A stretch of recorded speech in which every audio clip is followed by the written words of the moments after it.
The Rubik's Cube. It's a puzzle. It's a challenge. It's a colorful mystery. Many people look at it and think, no way, but guess what? You can solve it.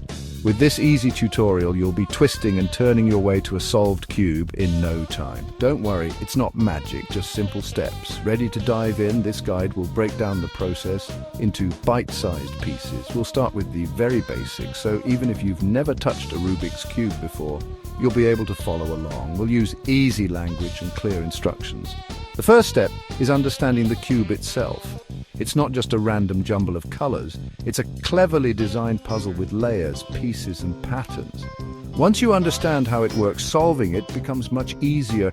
We'll explore the different types of pieces and how they move. So are you ready to unlock the secrets of the Rubik's Cube? Let's get started. Before we start twisting and turning, let's get familiar with the Rubik's Cube itself. Imagine it like a three-dimensional puzzle. It has 6 sides or faces, each with 9 smaller squares. These smaller squares are the pieces, and they come in 3 types: centers, edges, and corners. Centers are the easiest to spot. There's one in the middle of each face, and they only have 1 color. Edges have 2 colors and sit between the corners. Finally, corners have 3 colors and are, well, at the corners. Now the fun part, you can twist each layer of the cube. That's how we move the pieces around. An algorithm is just a specific sequence of turns. You'll learn some simple algorithms to solve the cube. Don't worry if it sounds a bit confusing now. It will all become clear as we start solving.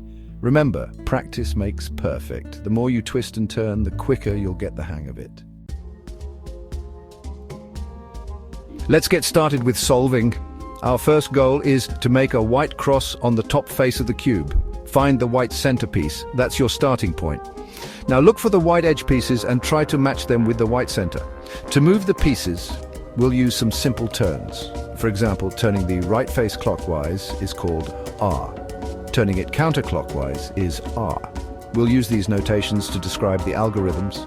Once you have the white cross, we need to complete the entire white layer. This means putting the white corner pieces in their correct places. Look for corner pieces with white and 2 other colors.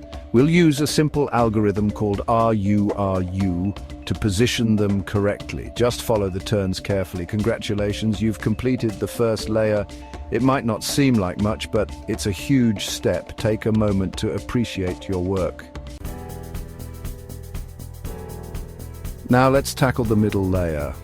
Our goal is to get all the edge pieces in the middle layer to match the centers of the sides.